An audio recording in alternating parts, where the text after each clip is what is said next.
고린도전서 10장 12절로부터 14절의 말씀입니다. 이 계시의 말씀을 우리 한 절씩 교독으로 받들어 읽겠습니다. 그런즉 선줄로 생각하는 자는 넘어질까 조심하라. 사람이 감당할 시험 밖에는 너희가 당한 것이 없나니 오직 하나님은 믿사 너희가 감당하지 못할 시험 당함을 허락하지 아니하시고 시험 당할 즈음에 또한 피할 길을 내사 너희로 능히 감당하게 하시겠습니다. 다 같이요. 그런즉 내 사랑하는 자들아 우상 숭배하는 일을 피하라. 아멘. 우리 서로 좌우 옆으로 인사를 나누시겠습니다. 예수님 덕분에 행복합니다. 네, 예수님 덕분에 행복합니다. 한 번 더 서로를 칭찬해 주실까요? 예수님을 닮은 당신은 참 멋지십니다. 예, 예수님을 닮은 당신은 참 멋지십니다. 네, 정말 예수님 닮으셔서 멋지십니다. 이제 날은 이렇게 아직 추운 기가 남아있지만 봄이 찾아오는지 제비가 박씨를 물어오듯이 이제 그 자녀를 결혼시킨다는 소식이 자꾸 여기저기서 들려와요. 그래서 그 소식을 들을 때 저도 하나님 말씀이 자꾸 생각이 나요. 특별히 창세기 2장 18절의 말씀을 현대어 성경으로 되어 있는 것을 보면 굉장히 의미가 있어요. 하나님께서는 사람이 혼자 있는 모습이 좋지 않구나. 짝이 없이는 바로 설 수도 없을 테니 저 사람의 짝을 만들어야겠다. 그래서 저 사람이 바로 살아갈 수 있겠지 하고 말씀하셨습니다. 그렇게 현대어 성경이 말씀을 해요. 배우자를 하나님께서 주신 이유가 사람이 혼자 사는 것이 좋지 않아 보였기 때문에, 또 짝이 없이는 바로 설 수도 없기 때문에, 그리고 저 사람이 바로 살아갈 수 있게 하기 위해서 배우자를 주셔서 서로 돕는 자가 되게 하셨다는 거예요. 우리가 사랑을 해서 서로 결혼들을 하잖아요. 결혼을 할 때는 뜨거운 사랑도 있어야 될 것이고, 또 매력도 있어야 될 것이고, 또 서로의 조건도 볼 때도 있죠. 그런데 그렇게 뜨겁게 사랑하고 또 나하고 내가 갖지 못한 매력을 갖고 있어서 그 나하고 반대되는 매력이 있기 때문에 그 매력에 푹 빠져서 결혼을 했더니 살아보니까 어떠세요? 그 반대되는 매력 때문에 다투고 싸우고 그럴 때도 있잖아요. 그런 거 보면 서로 뜨겁게 사랑한다든지 또 나랑 다른 그 매력이 있었다든지 어떤 면에서는 조건이 좋았다든지 이런 것들이 행복의 조건은 아니었던 것 같아요. 결혼의 조건은 될 수 있었지만, 그래서 사람들이 뭐라고 얘기를 하냐면 결혼을 잘하는 것보다 결혼을 잘 지키는 것이 더 어렵고 중요하다고 그렇게 얘기들을 해요. 왜냐하면 결혼을 잘 지키고 그 결혼을 잘 이제 유지하는 것이 건강한 가정을 만들고 행복을 유지하는 비결이기 때문이죠. 인생살이도 그런 것 같아요. 우리가 무엇이든지 막 도전하고 성취하려고 그래요. 우리 성공하고 싶잖아요. 잘 살아보고 싶잖아요. 그러니까 막 도전을 해요. 그리고 이루어요. 자, 도전하고 성취해서 무엇을 이룬 것까지는 좋은데 문제는 그것을 잘 유지하지 못하면 어떻게 돼요? 그것을 잘 유지하지 못하면 그것 때문에 오히려 불행해질 때가 있어요. 그러니까 내가 도전하고 성취하는 것도 좋지만 중요한 것은 내가 이룬 것을 잘 유지하는 게 중요해요. 그러면 몸과 마음이 고생을 덜 하게 됩니다. 신앙생활도 그래요. 우리가 하나님께 은혜를 받으려고 하나님께 기도하고 간구해요. 하나님께 복을 받으려고 하나님께 매달려요. 너무나도 좋지요. 그래서 은혜 받고 복을 받아요. 그런데 그렇게 매달려서 은혜 받고 복 받고 하는 그것도 중요하지만 믿음이 변하지 않는 게 더 중요해요. 내가 필요한 것을 요구할 때만 믿음이 좋고 내가 다 받고 나서는 믿음이 뚝 떨어지는 사람이 얼마나 많아요. 그렇기 때문에 믿음을 잘 유지하는 사람은 또 앞에 어떤 시련이 있고 역경이 있더라도 그 시련과 역경을 다 이겨나갈 수 있는데, 그렇지 못하고 믿음이 뚝 떨어져 버린 사람은 은혜가 사라지고 앞에 역경이 있고 고난이 오면 그만 넘어지고 시험에 들 때가 참 많지요. 그렇기 때문에 우리가 믿음을 잘 유지한다고 하는 것은 정말 하나님 나라를 누리고 내가 하나님과 동행하면서 행복을 살아갈 수 있는 비결이 되는 줄로 믿습니다. 믿음을 지키기 위해서 오늘 성경 본문에서는 출애굽기의 말씀을 인용을 해서 우리들에게 믿음을 잃어버리지 않도록 조심하라고 그렇게 명령을 하거든요. 고린도전서 10장 6절에 있는 말씀을 보시면 이러한 일이 뭐냐면 이스라엘 백성들이 출애굽을 해서 홍해를 가르고 광야에 들어와서 이제 하나님 나라를 향해서 가나안 땅을 향해서 전진을 하고 있었을 때 그들이 하나님께 감사하고 하나님께 기뻐서 찬송하고 믿음을 지켰던 것이 아니라 믿음을 잃어버려서 그들이 가나안 땅까지 들어가지 못했던 실패했던 일들을 말하는 거예요. 고린도전서 10장 1절서부터 11절까지에 나오는 그 이야기들을 이야기하고 있는 거예요. 그래서 이러한 일들은 우리의 본보기가 되어 우리로 하여금 그들이 악을 즐겨한 것 같이 즐겨하는 자가 되지 않게 하려 함이니 그러거든요. 여러분, 성경에서 구약이 왜 있냐면 구약에 있는 모든 사건이나 말씀이나 그리고 사고들은 현대를 살아가는 우리들이 신앙생활을 하면서 또 내 일생을 살아가면서 비슷한 일들을 만날 수 있었을 때에 어떻게 해야지 내가 이 어려운 상황 속에서 믿음을 잃어버리지 않을까? 어떻게 하나님 말씀대로 살면서 지혜롭게 이 상황을 헤쳐나갈 수 있을까를 알려주기 위해서 구약의 사건과 사고들이 쭉 기록되어져 있는 거예요. 그렇기 때문에 이스라엘 백성들이 실패한 이야기들이 어떻게 됐다고요? 우리의 본보기가 되어서 이스라엘 백성들이 실패한 것은 악을 즐겨했기 때문에 실패했다는 거예요. 그럼 우리도 신앙생활을 하다가 악을 즐겨하면서 믿음을 잃어버리게 되면, 믿음을 놓쳐버리게 되면 우리들이 하나님의 나라에 당도하지 못한다고 하는 사실을 기억하고 오늘 말씀을 잘 우리들의 가슴판에 새기라는 거죠. 그러면서 이제 우리들에게서 이 출애굽기 사건, 이 사건에 대해서 다시 한번 기억함으로 믿음을 지키는 생활, 하나님을 의지하는 생활에서 벗어나지 말도록 경고하고 있는 것을 볼 수 있어요. 여러분, 많은 구약의 이야기가 있는데 왜 사도 바울은 오늘 우리들의 신앙생활 속에서 잊어버리지 말아야 될 것을 출애굽 사건에 대해서 얘기를 했을까요?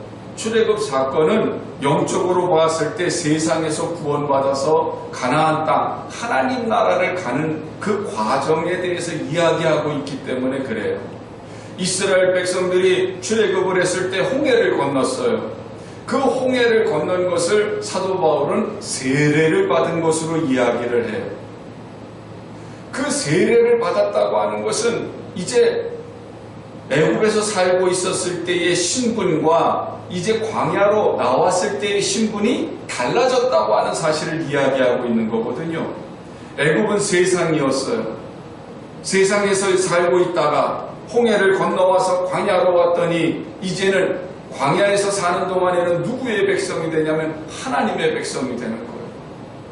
우리들 역시도 마찬가지죠. 세상에서 살고 있다가 주님의 은혜로 말미암아서 이제 하나님의 백성이 되는데 어디를 건너와요? 예수님의 십자가의 은혜의 보혈의 공로로 우리들이 이제는 모든 죄와 허물을 씻어버리는 그 세례의 길을 건너왔어요. 그리고는 우리는 성부, 성자, 성령의 이름으로 세례를 받았어요. 세례를 받았을 때에 이스라엘 백성들이 애굽의 종살이를 했던 노예에서 하나님의 백성으로 신분이 변화가 된 것처럼 우리도 이제는 세상 사람, 마귀에게 종노를 했던 사람들이 아니라 이제는 누구의 자녀가 되냐면 하나님의 자녀가 됐어요. 그래서 우리가 세례를 받을 때 우리는 예수님과 연합을 해서 예수님과 내가 딴 몸이 아니라 한 몸이 된 거예요. 그걸 연합이라고 얘기하거든요. 내가 예수님과 연합을 했어요. 내 안에 주님이 계시고 주님 안에 내가 있어요. 그러면 이제 나는 누구 것이 되는 거예요? 주님 것이 돼요. 그러니까 이제는 나는 하나님 거예요. 세례를 받았다. 그 말은 내 소속이 누구다? 하나님이다. 예수님이다. 나는 예수님의 것이다. 예수님의 사람이다. 하나님의 사람이다라고 하는 것을 공표하는 거예요. 우리가 물로 세례를 받으면 교회에서 모든 성도들이 축하를 해주죠. 축복을 해줘요. 내가 세례를 받았다고 하는 것을 우리 교회 성도들에게만 나타내는 것이 아니고요. 내가 물로 세례를 받았다고 하는 것은요. 세상 모든 사람들에게, 세상 모든 민족에게 나는 이제 누구의 사람이다? 하나님의 사람이다. 나는 예수님께 속한 사람이다라고 하는 걸 공표하는 거예요. 그러면 이제 우리가 세례를 받을 때 육신의 세례만 받는 것이 아니라 내 마음 자체도 뒤집어졌기 때문에 이것을 마음의 할례를 받는다고 얘기를 하는 거예요. 로마서 6장 3절로부터 4절의 말씀을 보시면 무릇 그리스도 예수와 합하여 세례를 받는 우리는 그의 죽으심과 합하여 세례를 받은 줄을 알지 못하느냐?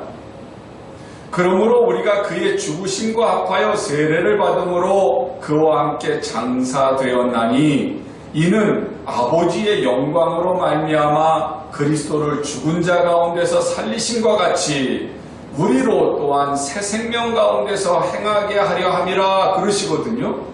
이게 무슨 말씀이냐면 내가 예수님과 연합해서 세례를 받을 때에 죄에 대해서는 죽었어요.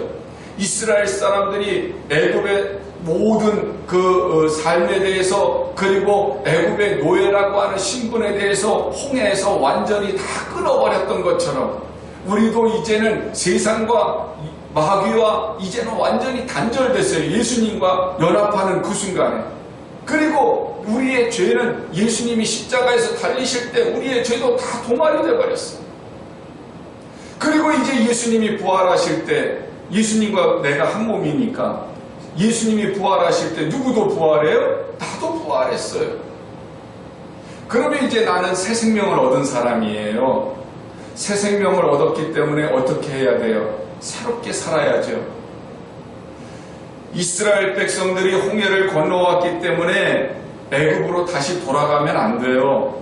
애굽을 꿈꿔도 안 돼요. 애굽을 그리워해도 안 돼요. 오직 가나안 땅을 향해서 전진해야만 하는 거예요.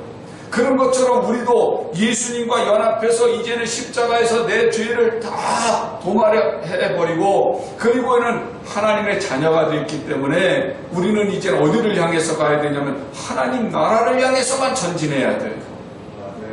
다시는 세상을 향해서 가면 안 돼요. 그런데 이스라엘 백성들은 말입니다. 홍해를 건너온 다음에 자기들이 육신적으로는 홍해를 건너왔음에도 불구하고 마음은 계속 애굽에 남아있었던 거예요. 애굽살이를 청산하지 못했어요. 그러는 바람에 그들이 고린도전서 10장 1절서부터 11절에 있는 말씀을 보면 이 가나안을 향해서 가는 그 과정 속에서 지은 죄들이 나타나요. 어떤 죄가 나타나냐면 우상을 숭배합니다. 음행을 저지릅니다. 주님을 시험합니다. 하나님을 원망합니다. 우상 숭배를 했다고 하는 것은 출애굽기 32장에서 보면 모세가 하나님께 십계명을 받기 위해서 시내산에 올라가잖아요. 40일 동안 내려오질 않습니다. 그랬더니 모세가 죽었다고 생각한 사람들이 모세의 형 아론을 막 다그치고 겁주고 그래가지고 우상을 만들게 하는데 금을 다 모으게 해서 금송아지를 만들죠. 하나님께서 모세에게 내려가라고 했을 때 그들이 금송아지를 만들어 놓고 춤을 추면서 즐거워합니다. 그리고 그 금송아지가 하나님이라고 그렇게 섬기고 있는 거예요. 모세가 돌판을 금송아지 있는 데로 던져버렸더니 그날 레위 자손을 통해서 몇 명이 죽어요? 3,000명이 죽어버리고 음행을 저질렀다고 하는 말은 민수기 25장에 보면 이스라엘 백성들이 시딤이라고 하는 곳에 도착을 했을 때 모압 여자들이 이스라엘 남자들을 초대를 하는 거예요. 오늘 저녁에 우리 우상을 섬기는데 오셔가지고 그냥 이 잔치만 참석하세요. 우상 숭배는 안 해도 돼요. 잔치에만 참석하세요. 그랬더니 이 모압 여자들에게 꼬임을 받은 이스라엘 남자들이 그만 모압의 우상을 섬기는데 같이 참석을 했다가 거기에서 음행을 저질러. 그 일로 인해서 23,000명이 죽게 되는 불행한 일이 일어나게 되죠. 주님을 시험했다고 하는 것은 민수기 21장에 보면 이스라엘 백성들이 광야길을 가면서 그 길이 험악하다고 하는 것 때문에 불평하고 원망합니다.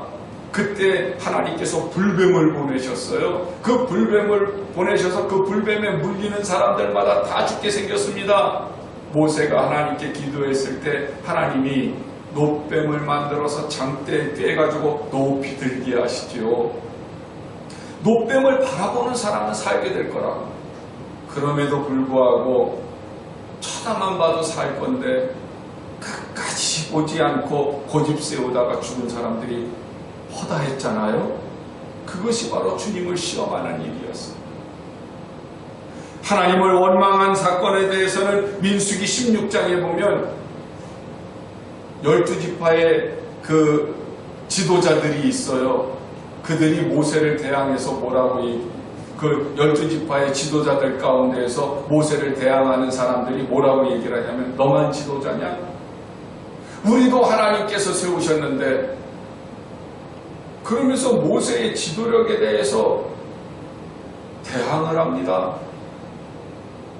그때 하나님께서 이 반역하는 무리들을 놔두고 다 뒤로 물러가게 하시죠. 그리고는 지진이 일어나서 그들을 몽창 산채로 삼켜버리게 하세요. 우상숭배, 음행, 주님을 시험하는 것, 또 주님을 원망하는 것. 이 죄악들은요, 우리가 인생을 살아가면서 이 인생 광야를 지나가면서 너무너무 쉽게 저지를 수 있는, 반복할 수 있는 죄들이에요. 나는 아니라고 하지만 어느 순간에 우리는 그 죄를 저질러요. 왜냐하면 나는 아직 완성된 것이 아니니까. 예수님을 닮아간다고는 하지만 아직 완성된 것이 아니고 거룩함을 완전히 이루지 않았기 때문에 내가 지금 자라가고 있는 과정 속에 있다 보니까 어느 순간에 교만함이 들어오고 어느 순간에 섭섭함이 들어와가지고 그래서 나로 하여금 이 죄를 저지르게 만들어요. 우리가 신앙생활을 하는데 몇 대인데 우리는 3대야, 4대야, 5대야 이래가면서 신앙의 연륜을 자랑하는 사람들이 있습니다. 그런데 그들의 살아가는 모습은 신앙생활 5대, 4대, 3대, 2대권, 1대권에 그것이 중요한 게 아니라 지금 그들이 신앙생활의 뿌리가 그렇게 깊으면 깊은 믿음을 가지고 있어야 되는데 그렇지 못하다고 하는 것 때문에 문제가 되잖아요. 그게 교만이 돼가지고 오히려 다른 사람들을 넘어뜨리는 일에 앞장서는 사람들이 얼마나 많은가요? 청년 시절에 어렸을 때 내가 교회를 얼마나 열심히 다니고 신앙 훈련을 받았는데 그래가면서 무슨 훈련을 받았고 무슨 훈련을 받았고 심지어는 신학교도 다녔고 그런데 지금 그 훈련받은 것들이 남아있지를 않아서 그냥 지식적인 것만 남아있어가지고 그것이 자기 자신에게 가시가 되고 다른 사람을 찌르는 가시가 돼서 넘어지는 사람들이 얼마나 많은데 집사가 되고 권사가 되고 장로가 되고 직분을 받았어요. 그런데 지금 그 역할을 제대로 하지 못해서 오히려 그것으로 인해서 자기 자신도 부담을 줄 뿐만 아니라 교회에 침이 되는 일들이 얼마나 많은가.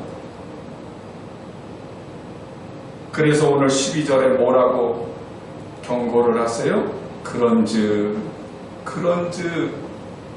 선줄로 생각하는 자는 넘어질까 조심하라. 왜 우리들이 신앙생활을 하면서 이 인생 광야를 지나갈 때에 우상숭배라든지 음행이라든지 주님을 시험하는 것이라든지 하나님을 원망하는 것이라든지 이런 것들이 우리의 삶 속에 내 마음 속에 틈타게 되는지 오늘 성경은 다시 한번 반복하는 말씀이 있는데 그게 뭐냐면 우상숭배라는 거예요.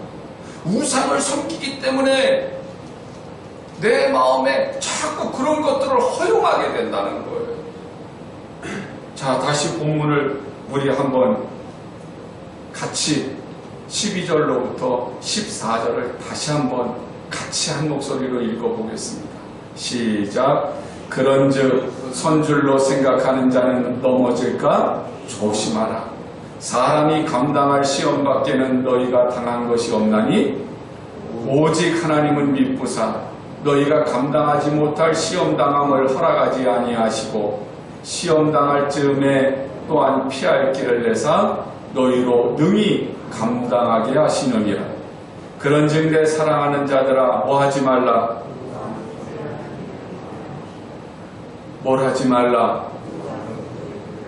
우상 숭배하는 일을 피하라. 할렐루야. 할렐루야. 우상 숭배가 왜 나오는 겁니까? 우상 숭배는요 내 욕심에서 만들어지는 거잖아요. 하나님을 믿지 못하는 불안감 때문에 우리 스스로가 만들어낸 것들이 우상이에요. 출애굽기 20장 3절로부터 6절의 말씀을 우리 다시 한번 같이 한 목소리로 읽어보겠습니다. 시작. 너는 나 외에는 다른 신들을 내게 두지 말라. 너를 위하여 새긴 우상을 만들지 말고 또 위로 하늘에 있는 것이나 아래로 땅에 있는 것이나 땅 아래 물속에 있는 것에 어떤 형상도 만들지 말며 그것들에게 절하지 말며 그것들을 섬기지 말라. 나 네 하나님 여호와는 질투하는 하나님인즉 나를 미워하는 자의 죄를 갚되 아버지로부터 아들에게로 3, 4대까지 이르게 하거니와 나를 사랑하고 내 계명을 지키는 자에게는 1000대까지 은혜를 베푸느니라. 아멘. 자, 우상을 만들지 마라. 나 외에는 다른 신을 내게 주지 마라. 그러시는데 누구를 위해서? 너를 위해서 우상을 만들지 말래. 자, 너를 위해서 우상을 만들지 말라고 하는 것은 지금 우상을 누가 만든 거예요? 내가 만든 거예요. 왜 만들었어요? 나 자신을 위해서. 내 자식을 위해서 그리고 내가 살아가고 있는 그 모든 일들의 형통함이라든지 성취라든지 그 욕심을 이루기 위해서 우상을 만들었어. 정초가 되면 해가 떠오르는 걸 보기 위해서 사람들이 구름대처럼 몰려가잖아요. 그리고 그 해를 보고 뭐 해요? 소원을 빌죠. 가족의 안녕을 빌고 건강을 빌고. 그때 그 해는 뭐였어요? 우상이에요. 정월 대보름 8월 대보름이 있잖아요. 정월 대보름이 엊그제였는데 그때 되면 달을 보면서 뭐 하세요? 쥐불놀이도 해가면서 우리는 풍년을 기원하고 나라가 안정되기를 원하고 우리 가족들이 평안하기를 원하고 그때 달은 뭐예요? 우상이에요.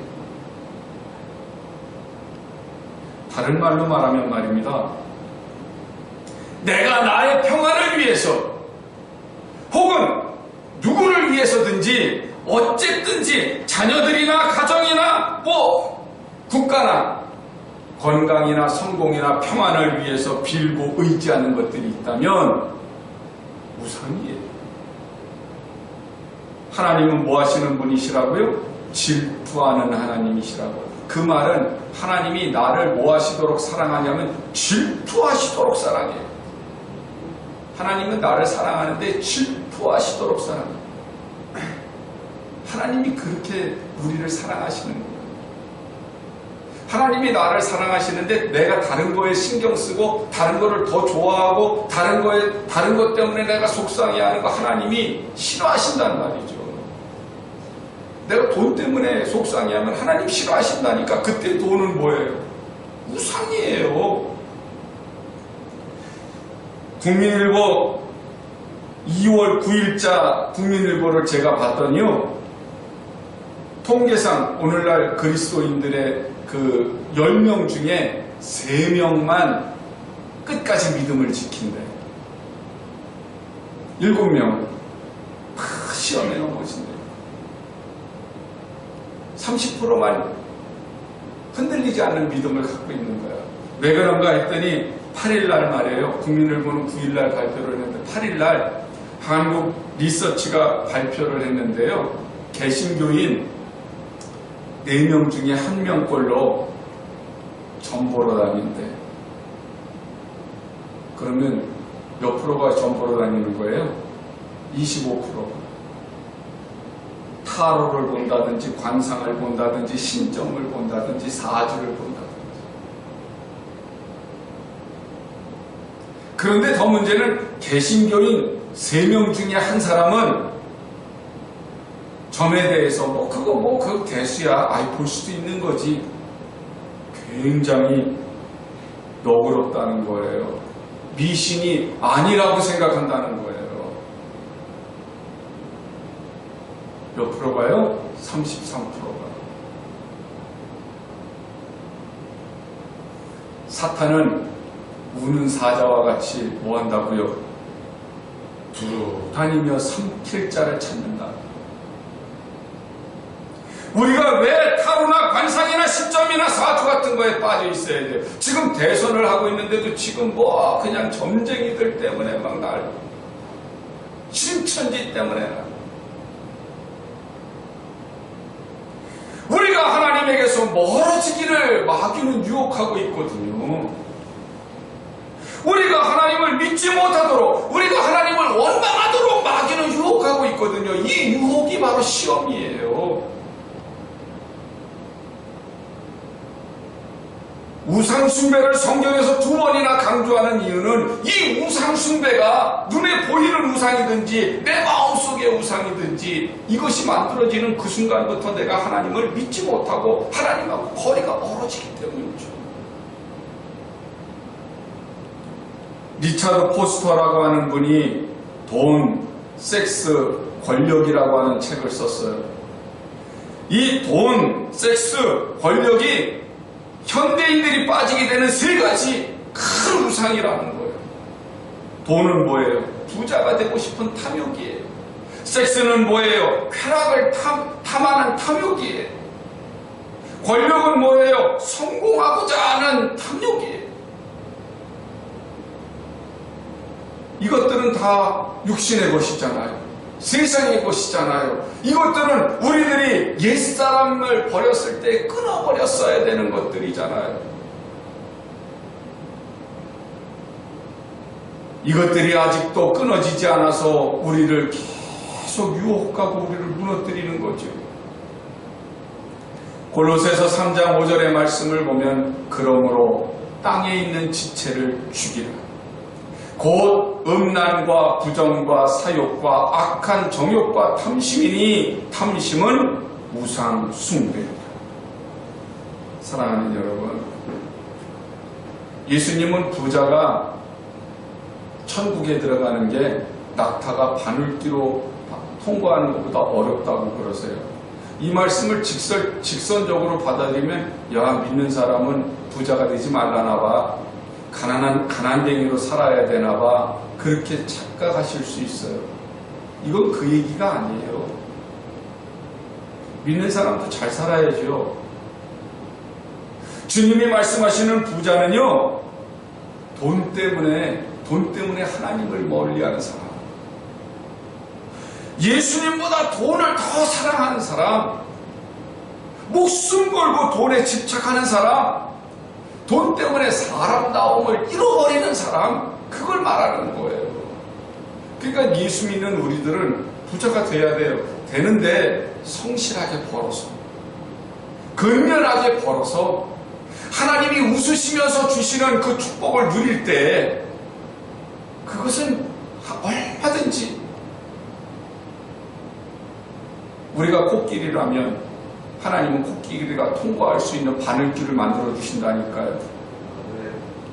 우리가 근면 성실하게 하나님이 원하시는 대로 벌어서 물질의 백만장자가 되어서 하나님이 원하시는 곳에 마음껏 쓰는 사람들이 되어야 되는 거예요. 주님의 사업에, 가난한 사람들을 구원하는 일에, 낮은 곳에 있는 사람들을 돌보는 일에 쓴다고 한다면 하나님이 얼마나 기뻐하실까. 나 외에 다른 신을 내게 두지 말라고 하는 그 말씀은 하나님만 목숨을 다하고 뜻을 다하고 성품을 다해서 사랑하라고 강조하시는 거죠. 그러고 보면 우상을 만들고 섬기지 말라고 하는 말은 결론적으로 보겠어요. 내 마음에 할례를 받으라는 거예요. 세상적인 것들, 하나님보다 더 위에 두려고 하는 것들 다 끊어버리고 날마다 내 속에서 피어오르는 욕망을 극복하고 십자가를 지고 주님을 따르라고 하는 참 의미가 우상을 섬기지 말라고 하는 말씀 속에 진짜 의미라는 말이죠. 내 욕심대로 살고 내 생각대로 신앙생활하는 것이 아니고 하나님 말씀에 순종하고 하나님의 음성을 듣는 것, 그게 진짜 신앙생활이에요.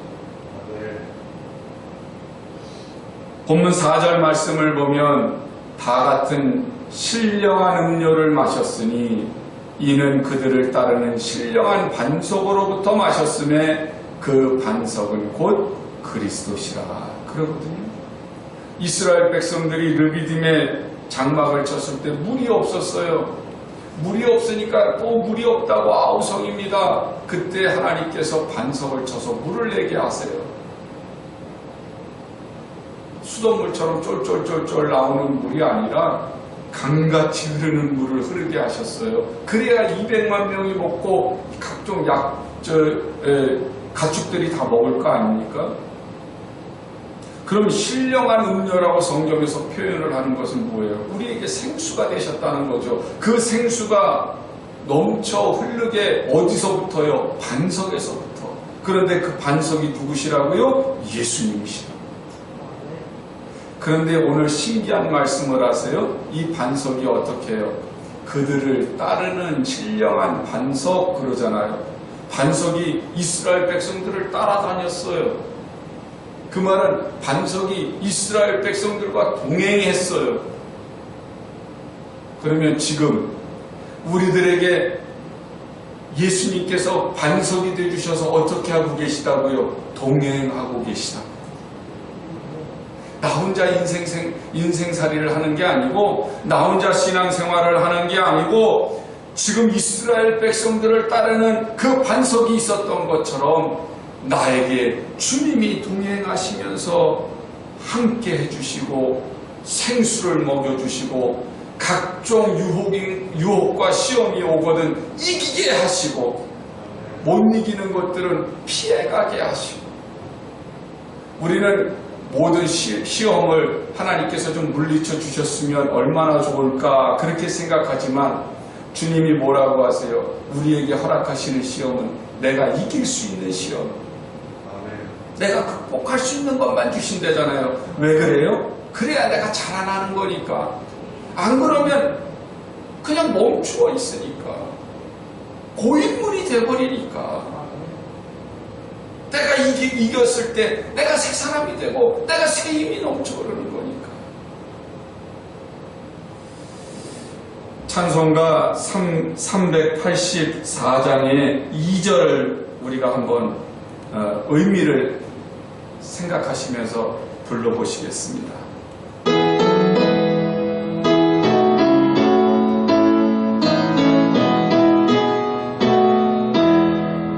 나의 갈 길 나가도록 예수 인도하시니 어려운 일 당한 때도 족하는 주시네. 나는 심히 못하나고 영원 매우 가나 나의 앞에 반석에서 샘물나게 하시네. 나의 앞에 반석에서 샘물나게 하시네. 아멘. 반석이 어디에 있어요? 내 앞에. 내 앞에. 그 반석에서 뭐가 나와요? 샘물이 나와. 주님이 어디 계세요? 내 앞에. 내 앞에. 그 주님에게서 무엇이 나와요? 생명수가 나와요.